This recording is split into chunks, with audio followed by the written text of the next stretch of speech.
Hello students, welcome to study Adda. आज हम देखेंगे जून के करंट अफेयर्स।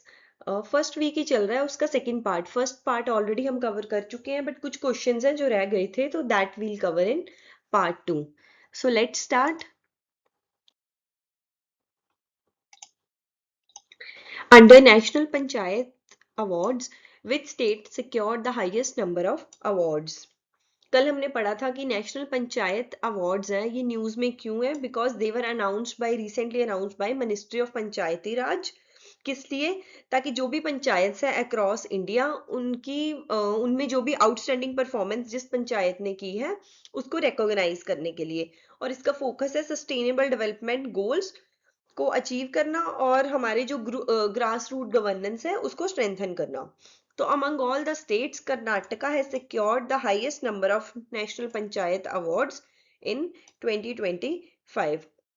और ये अवार्ड्स इसलिए दिए जाते हैं सो दैट वो अपने एरियाज में अच्छा परफॉर्म करें, like for poverty reduction, water conservation, sanitation, nutrition, women empowerment, digital governance, environmental sustainability.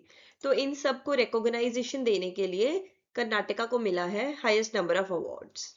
Next is which indicator showed the highest improvement according to NFHS। NFHS हमने पढ़ा था, नेशनल फैमिली हेल्थ सर्वे है, और इसके according कौन सा indicator है जिसमें सबसे ज्यादा इंप्रूवमेंट आई है? That is women using internet. It has shown the largest improvement.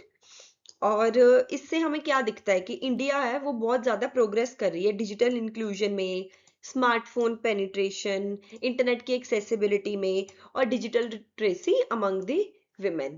So according to National Family Health Survey, women using internet has showed the highest improvement.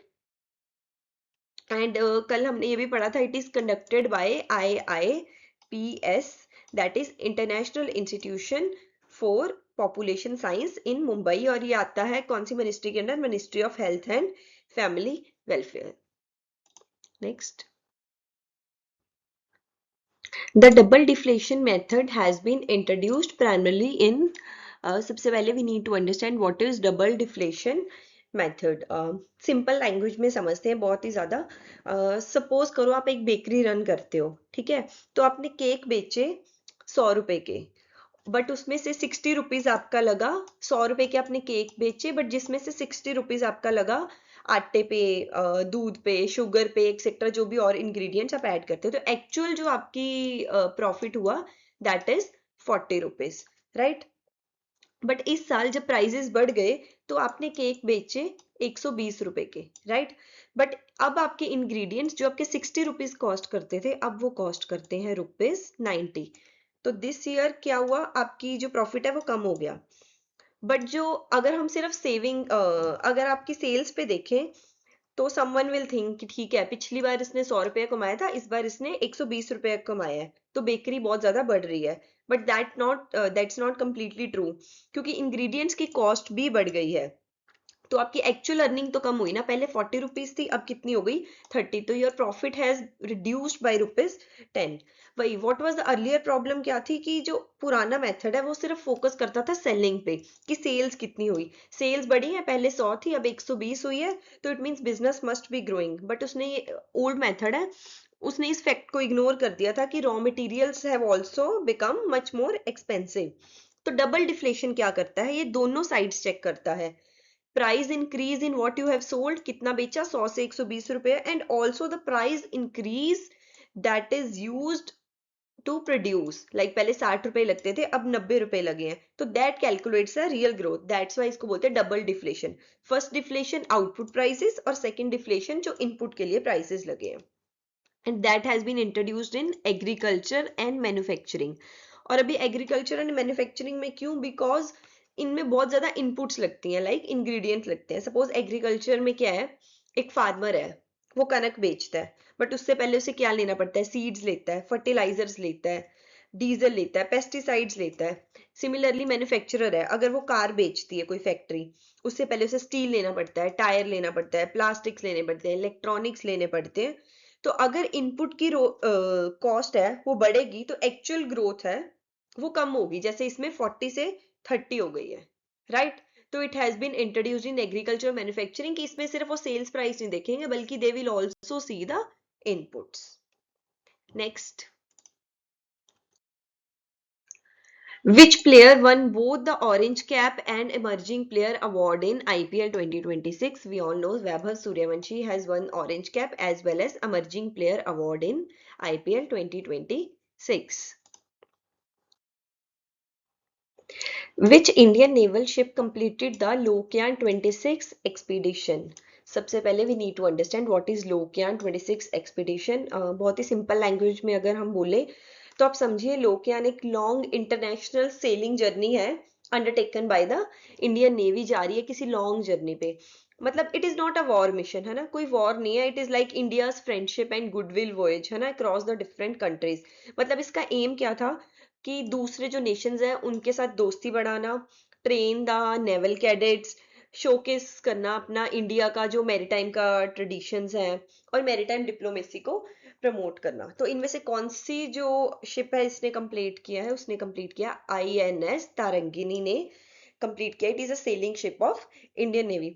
Unlike जैसे वॉरशिप्स होती हैं उसमें क्या होता है, मिसाइल्स होती हैं, गन्स होती हैं, but this is used for sale training, international voyages, naval diplomacy या फिर एडवेंचर एक्सपीडिशंस. तो ये लोकयान एक्सपीडिशन कंप्लीट किया है आईएनएस तारंगी ने. इसको याद करने का तरीका, बिकॉज बहुत कंफ्यूजिंग है, Tarangini means tarang, tarang means waves. तो waves, Lokayan expedition ship sailing, तो यहाँ से आप याद रखेंगे Lokayan was a sailing expedition across the oceans. So Tarangini Waves has completed this expedition. Right? Moving on to next. INS Sudarshini was built by, what is INS Sudarshini? It is a sail training ship, right, of the Indian Navy. Indian Navy के लिए ये एक training ship है, ये worship नहीं है, ध्यान से याद रखिएगा. It is a sail training ship of Indian navy. मतलब इसको समझिए एक फ्लोटिंग ट्रेनिंग अकेडमी है जो जाती है नेवल कैडेट्स को ट्रेन करती है, उन्हें सेलिंग स्किल्स सिखाती है, नेविगेशन सिखाती है, लीडरशिप, टीम वर्क और maritime traditions. And this is built by Goa Shipyard Limited located in Vasco da Gama, Goa. So INS Sudarshini was built by Goa Shipyard Limited, right? INS Sudarshini was commissioned into Indian Navy in, INS Sudarshini क्या है, एक cell training ship है जो कि build की गई थी Goa shipyard limited द्वारा. और ये कब कमीशन हुई इंडियन नेवी में? दैट इज ऑन 2012, 31 जनवरी 2012 में. एक्चुअली कमीशन का मतलब वही है कि पहले एक शिप है वो बनाई जाती है, जब वो बनाई जाती है that is just a ship, फिर उसके सारे टेस्ट कंप्लीट होते हैं और नेवी ऑफिशियली उसे एक्सेप्ट कर लेती है अपनी सर्विस में. It is said to be commissioned. तो ये कमीशन हुई इंडियन नेवी में 31 जनवरी 2012, right. Under Indian Oman CEPA duty free access is provided on, ये हमने बहुत बार पढ़ लिया है. Indian Oman CEPA, what is CEPA? we all have studied ना, that is comprehensive economic partnership agreement. that is very important, ये पढ़ लेना गाइस, इसमें से जरूर क्वेश्चन आएगा बिकॉज ये बहुत ज्यादा न्यूज में है. तो duty free access is provided on, मतलब सिंपल लैंग्वेज में मैं समझाती हूँ. सपोज कीजिए इंडिया और ओमान दो शॉप्स हैं, नेबरिंग शॉप्स हैं, राइट. नॉर्मली क्या होता है जब गुड्स एक कंट्री से दूसरी कंट्री में जाती है तो जो गुड्स इंपोर्ट कर रही है, जहां पे गुड्स आ रहे हैं, वो क्या करती है, कस्टम ड्यूटी चार्ज करती है जिसे टैक्स बोल देते हैं. लाइक फॉर एग्जाम्पल इंडिया ने गुड्स बेचे ओमान को 100 रुपए के, राइट. बट ओमान क्या है, उस पर इंपोर्ट ड्यूटी लग जाएगी, तो ओमान को 10% इंपोर्ट ड्यूटी लग गई, तो ओमान को वो पड़ेंगे 110 रुपए के. यानी कि जो बायर है, जो खरीद रहा है, उसको पे करना पड़ा 110 रुपया. तो it means it will make the Indian products more expensive, right. तो अभी सेपा के अंडर क्या होगा, कॉम्प्रिहेंसिव इकोनॉमिक पार्टनरशिप एग्रीमेंट, एक स्पेशल ट्रेड एग्रीमेंट किया गया है जिससे ट्रेड इजी हो जाए. Like in the propose Indian Oman CEPA के अंदर स्पेसिफिकली क्या हुआ है, 99.38% of the Indian exports will get duty free access. यानी कि जो इंडिया से सामान जाएगा ओमान में, उसमें से 99.38% सामान पे टैक्स लगेगा ही नहीं, राइट. तो दिस मीन्स कि जितने भी इंडिया के प्रोडक्ट्स हैं वो जाएंगे ओमान में, that will not face any custom duty. अभी इससे हेल्प मदद क्या होगी, क्यों किया गया है सेपा, इंडियन ओमान सेपा, इससे फायदा क्या हुआ, इंडिया को क्या फायदा हुआ, इंडिया का एक्सपोर्ट बढ़ेगा, इंडस्ट्रीज बढ़ेंगी, एम्प्लॉयमेंट जनरेट होगी, और लाइक एक और है कि इनके जो ट्रेड रिलेशंस हैं वो अच्छे होंगे, right. Which of the following best describes the primary objective of लोकयान? हमने ये ऑलरेडी पढ़ चुके हैं, लोकयान एक्सपीडिशन क्या करता है। इसका प्राइमरी ऑब्जेक्टिव है maritime training and international outreach, voyage को बढ़ाना, right, we have already discussed. Which of the following is not included while calculating current health expenditure? Current health expenditure क्या है, वो पैसा जो लोगों को हेल्थ केयर सर्विसेज प्रोवाइड करने में पूरे साल में लगा, उसे बोलते हैं करंट हेल्थ एक्सपेंडिचर। तो think of it as day to day running cost of health care, ठीक है, उसमें क्या आ जाएगा, प्रिवेंटिव हेल्थ केयर भी आ जाएगा, क्यूरेटिव हेल्थ केयर, मेडिसिन आ जाएंगी, रिहैबिलिटेट लाइक फिजियोथेरेपी किसी को देनी है, आफ्टर ट्रीटमेंट जो भी खर्चा होगा। But capital investment in hospitals is not the part of calculating current health expenditure during the year, right? Double deflation method improves the GDP estimation because it, हमने already पढ़ा double deflation method क्या करता है, it improves the because it separately deflates the input and output। हमने पढ़ा ना कि ये सेल्स को तो देखेगा ही देखेगा, बट साथ में ये भी देखेगा कि इनपुट की कॉस्ट कितनी बढ़ रही है, उसके इंग्रेडिएंट्स की कॉस्ट कितनी बढ़ रही है, मेकिंग कॉस्ट कितनी बढ़ रही है उसको, तो that is double deflation method. Which of the following best explains the significance of the Strait of Hormuz? We should know firstly what is Strait of Hormuz. In layman language, think of it is a very narrow gate on a highway। ठीक है, एक highway, उस पर एक बहुत छोटा सा gate है जहां से बहुत सारे ऑयल टैंकर्स हैं, उनको पास करना है, राइट। एक हाईवे है जिसपे एक छोटा सा गेट है जो क्रॉस करके ऑयल टैंकर्स जाएंगे। तो इट लाइज बिटवीन, ईरान के बीच में है, राइट, ओमान यूएई के बीच में है। तो ये कनेक्ट करता है पर्सियन गल्फ को, फिर गल्फ ऑफ अमान और अरेबियन सी। अब ये इंपॉर्टेंट क्यों है स्ट्रेट ऑफ हॉर्मस, बिकॉज बहुत सारी जो गल्फ कंट्रीज है वो एक्सपोर्ट इसी रूट से एक्सपोर्ट होता है उनका ऑयल, जैसे कि Saudi Arabia, UAE, Kuwait, Iraq, Qatar, Iran, ये सभी का ऑयल है इसी रूट से एक्सपोर्ट किया जाता है। तो सपोज कीजिए अगर सिर्फ यही एक कनेक्टिंग ब्रिज है इनका, तो अगर सपोज ये गेटवे बंद हो जाता है तो क्या होगा, ऑयल एक्सपोर्ट नहीं हो पाएगा, प्रॉब्लम्स आएंगी, प्राइसेस बढ़ जाएंगे। तो वही है कि if the strait of Hormuz is blocked, क्या होगा, ऑयल के prices will increase, petrol diesel है वो महंगा हो जाएगा। जो कंट्रीज, इंडिया जैसी कंट्रीज है जो हम इनसे इंपोर्ट करते हैं, तो हमें बहुत ज्यादा इंपोर्ट बिल पड़ेगा, ठीक है। तो that is why it is called a major global oil transit choke point. Choke point क्या होता है, वही एक नैरो रूट होता है जिससे बहुत सारा ट्रेड पास करेगा, राइट। तो जस्ट लाइक आप मान लो कि एक बॉटल की नेक है, वो लिक्विड के फ्लो को कंट्रोल करती है, सिमिलरली जो स्ट्रेट ऑफ हॉर्मज है वो कंट्रोल करता है बहुत सारा share global oil movement, right. तो इसकी सिग्निफिकेंस यहाँ से क्लियर हो गई, it is a major global oil transit check point, choke point. Okay, the strategic importance of Duqm port arises because it, ये क्या है, it lies located outside the Strait of Hormuz। जो मैंने बताया ना एक गेटवे है, उसके जस्ट बाहर ये डुकम पोर्ट है जो कि अरेबियन सी पे है। तो शिप्स है जो डायरेक्टली एक्सेस करती हैं अरेबियन सी इसके थ्रू, इस चोक पॉइंट के थ्रू। तो that is why it is very important. Gas supply and water supply activities are added for the first time in, ये हमने कल पढ़ा था, कल वाले करंट अफेयर्स में, it is added in IIP. What is IIP? Index of industrial production, जो measure करता है कि कितनी चेंज आ रहा है volume of the production across the industries. ये वही ट्रैक करता है मैन्युफैक्चरिंग को, इलेक्ट्रिसिटी को, माइनिंग को, और इस टाइम इन्होंने इसमें ऐड कर दिया है gas supply and water supply activities which were previously not added, जब से इनका बेस ईयर चेंज हुआ है 2011-12 से लेके 2022-23। Which Supreme Court judgment laid the foundation for recognizing the right to be forgotten in India? ये हमने कल पढ़ा था। right to be forgotten means कि पर्सन के पास राइट है कि वो अपना नाम किसी भी पुराने आर्टिकल्स या कहीं जहां से भी उसकी रेपुटेशन खराब होती है वो रिमूव करवा सकता है, इन केस कि अब वो उस केस में इन्वॉल्व नहीं है और कोर्ट से क्लियरेंस मिल चुकी है। तो that is right to be forgotten, that comes under the right to privacy. तो ये जजमेंट आई थी केस था KS Puttaswamy versus union of India in 2017। 2017 में ये जजमेंट आई थी, तो वहां से डिक्लेयर हुआ था कि जो राइट टू प्रिवेसी है वो एक फंडामेंटल राइट है अंडर आर्टिकल 21। तो जो right to forgotten is also a part of right to privacy. Which of the following ports is associated with Indian Oman Strategic Cooperation? हमने अभी पढ़ा Dukkam port is just located outside the Strait of Hormuz. Right?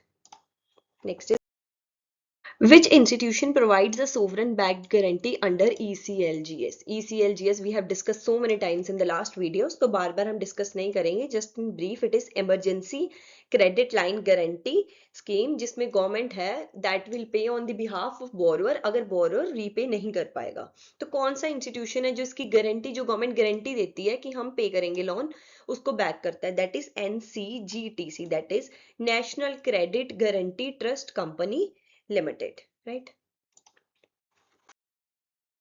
In health economics, a decline in OOPE generally indicates what is OOPE? It is out of pocket expenditure. क्या मतलब है कि medical treatment के लिए अगर कोई person अपनी pocket से पे कर रहा है उसके ट्रीटमेंट के लिए, तो that is called out of pocket expenditure. जैसे कि डॉक्टर की फीस आ जाती है, मेडिसिन आ जाती हैं, हॉस्पिटल के बिल आ गए, टेस्ट आ गए, स्कैन्स आ गए.